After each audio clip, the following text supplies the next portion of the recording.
বাংলাদেশের সাবেক প্রধানমন্ত্রী শেখ হাসিনা দেশে আসবেন বলে ঘোষণা দিয়েছেন। সেটা আগামী 6 মাসে হতে পারে, 1 বছর হতে পারে।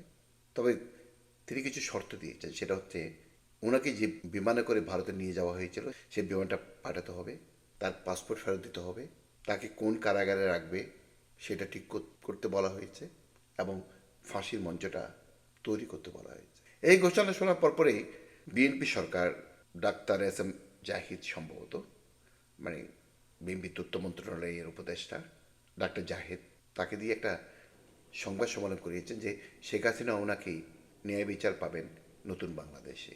আচ্ছা, ন্যায় বিচার সত্য কি ডাক্তার জাহেদ, সেই সম্পর্কে আপনার কোনো ধারণা আছে? আমার কাছে মনে হয় আপনার কাছে সে ধারণা নেই। টক শোতে বসে বড় বড় কথা বলা আর সরকারি সিদ্ধান্তকে মানুষের কাছে উপস্থাপন করা এক জিনিস নয়।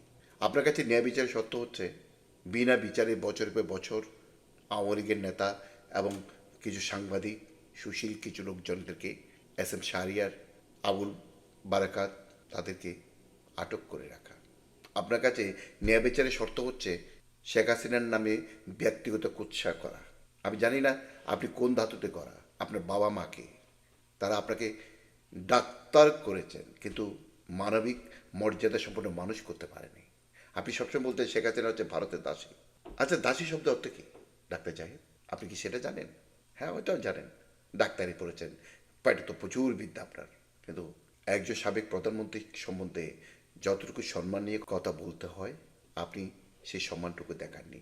অবশ্যই সেটা যেটা আপনার বাবা মা হয়তো আপনাকে সেই শিক্ষায় শিক্ষিত করেন, এটা আসলে আপনার দোষ না, আপনার পারিবারিক শিক্ষার দোষ, আপনার জন্মদাতা বাবা মার দোষ ডাক্তার জাহেদ।